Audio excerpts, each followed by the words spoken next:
Sri Swami Samartha, Sri Gurudeva Datta. Chapter 32. Behavior of Widow, Dead Husband Made Alive. Brahaspati told regarding the behavior of widow as follows. If the husband dies in the presence of the wife, then should observe a sati. But if she is pregnant, if she has a child which is being fed on her breast, or if the husband dies at a far off place, then she should not observe sati. She should live as a widow. She should shave off the hair on her head, else the husband goes to hell. She should bath daily and should have only one meal every day. She should observe Chandrayan, that is, take one morsel of food on the first day of the bright Shuddha fortnight, increase one morsel daily, and take 15 morsels on the Purnima. In the dark fortnight, Krishna or Vada, she should go on decreasing one meal morsel daily and take only one morsel of the food on the Amavasya, new moon day. She should not take milk, should not sleep on the bedshed, should not take Mangal bath, not take pan. If she has no son, she shouldn't do Tiltarpan, worship Vishnu daily, and act as per the wishes of her dead husband. She should wear white clothes. In the Vaishak month, she should give an earthen vessel in the charity. In the Kartik, deep should be given to Brahmin.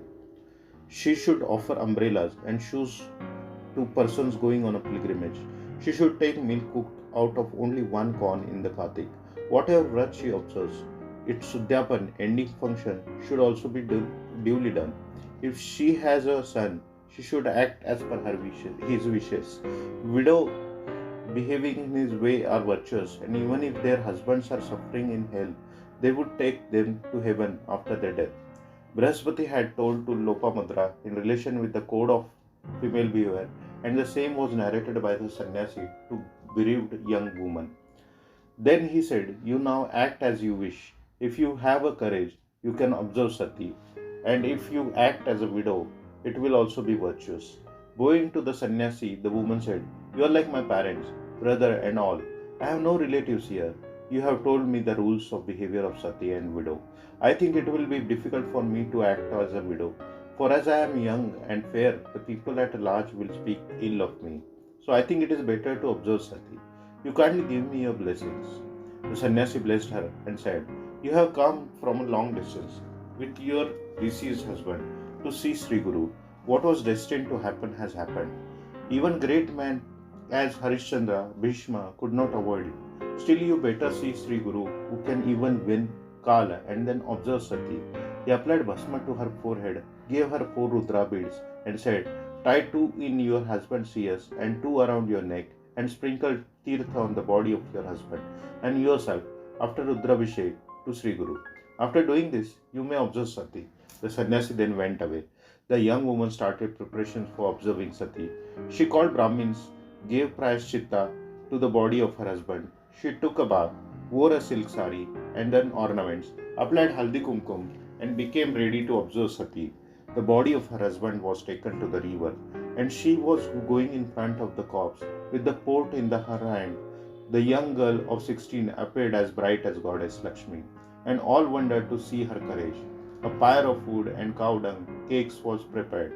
The young woman offered Vayan Haldi Kumkum and Mangal Sutra to married women, bowed to them and said, "Please inform my parents and father and mother-in-law that we were staying at a holy place and are in good health. Otherwise, out of the grief, they will give up their lives." She was praying all the way in the mind. "O Trimurti, your fame is widespread and you possess all siddhis. If a complaint is made to a ruler, he gives justice. If one goes to physician, he gives medicine for relief. I came crossing 20 villages with the hope that my husband will recover. I am coming to ask you how my husband expired on the way." She saw Sri Guru sitting below an ashwatha tree, and she bowed to him respectfully. Sri Guru blessed her and said, "You shall have a Saubhagya forever."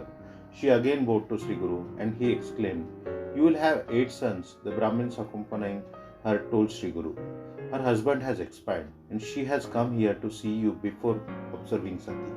Hearing this, Sri Guru smiled and said, "Her Saubhagya is everlasting. Bring her husband's body here immediately.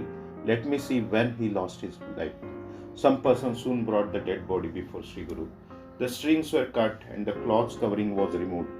The tirth of Rudrabhishek was sprinkled on the dead body, and Sri Guru looked at it with his sight full of nectar. Immediately the Brahmin youth sat up. As if aroused from a sleep, he was ashamed to see himself without clothes.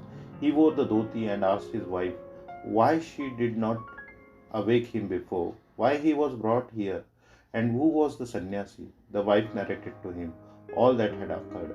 Then both of them bowed to Sri Guru with a devotion and began praying to him. All the persons who had assembled there were delighted to see the miracle. One cynic person said to Sri Guru, "This Brahmin died as per his fate. How can he be alive?" Sri Guru smiled and said, "I requested Brahmadev to give 30 years' life from his next life to this Brahmin youth." All were astonished to hear this. All bowed to Sri Guru and returned. The young Brahmin couple bathed at the Sangam, worshipped Sri Guru devotedly, and pleased the Brahmins and the poor by giving the charity. Sri Gurudev Datta, Sri Swami Samartha.